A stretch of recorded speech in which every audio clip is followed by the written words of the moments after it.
Hello, Jack here, the Rheumatology Physio, and today we've been recording exercises with an exercise band for Ankylosing Spondylitis or Axial Spondyloarthritis or Inflammatory Back Pain. So this is a variation on the previous video which showed the same exercises but with no resistance, but this time we're going to add some resistance. So this elevates the difficulty in two ways. One, it's going to give you more of a stretch, and two, it's going to engage the muscles more significantly. So I would try the variation without the bands before you go trying this one. So here we are doing the upper back pull, and this is going to give extension in the upper part of the back just below the neck. So here you can see me doing two ways of doing this exercise. You can do the lower down pull and then the medium pull and then the upper pull, all in series like that, or you can do 5 lots of the lower, 5 lots of the medium, and then 5 lots of the upper. And to be honest, that is personal preference. I think it's nice to mix it up. So one day you might do one type and the next day you might do the other type. But what we're looking at doing here, this is really going to help with the mobility of that upper portion of the back, which can decrease stiffness feelings and also can significantly improve the range of motion available to you in your shoulders with things like lifting over your head and also moving your neck, but it's also really good postural work to keep us upright. So here, this is just me showing you from the back as well, so you can see what my arms are doing. So we're going to keep in the lower part the elbows nice and close to the body. Then in the middle, we're going to flare them out to the side, and you can see where that's working the middle of my back. And then finally, we're going to lift the band up over my head, and you'll be able to see that this really does start to work that upper part of my back, and you can see it extending really nicely. So one thing I would say to you, I was recording this and my shoulders did start to tire quite quickly with doing these resistance exercises. So I've written on the video here that you want to be doing 3 sets of 5 repetitions of each variation, which is quite a good number.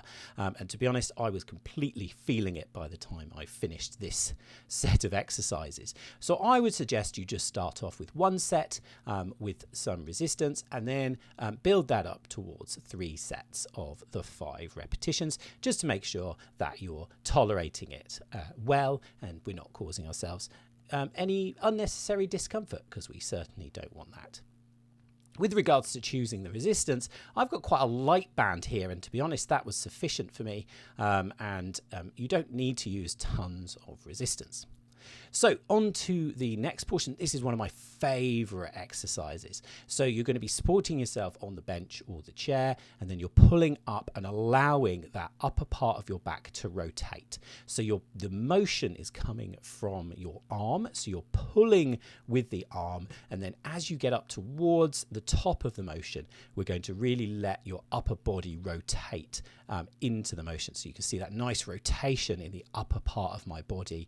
And this, again, this is going to really help with things like driving, if you're turning to do a reversing movement, those kinds of actions, or reaching behind you, really useful exercise to be doing. I find this really, really useful to do. So yeah, one of my favorite exercises this. Again, you're not going to need a ton of resistance on that band. You can see that really getting quite a lot of stretch on the band. It's giving you quite a lot of resistance near the top. So don't pick a band that's too difficult. This one, here we are, we're starting to work more on the lower back. So we're standing with a hip raise, and this is going to challenge our stability as well as give us a little bit of motion in the lower back. I really like this for adding the flexion, so the forward movement of the lower back without having to bend forwards too much. So especially later when we look at the bending forwards exercise, if you can't tolerate that, then doing more of these is a really good way of mobilizing your lower back. Now, you don't need to challenge your balance too significantly. You can hold on here if you want to, but I do like to add a little bit of a balance component as well, so that we are able to just add that stability element to the lower back when we're doing this exercise, just an added little bonus part of the exercise here.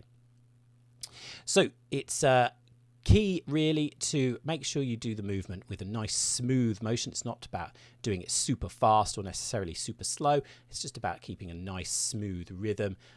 And there you go, nearly fell over because my balance is no good. And keeping that going, and that gets you a nice low movement in the lower part of the back. Like I say, again, especially if you struggle with flexing forwards the back, then that's a really good way of easing yourself into it.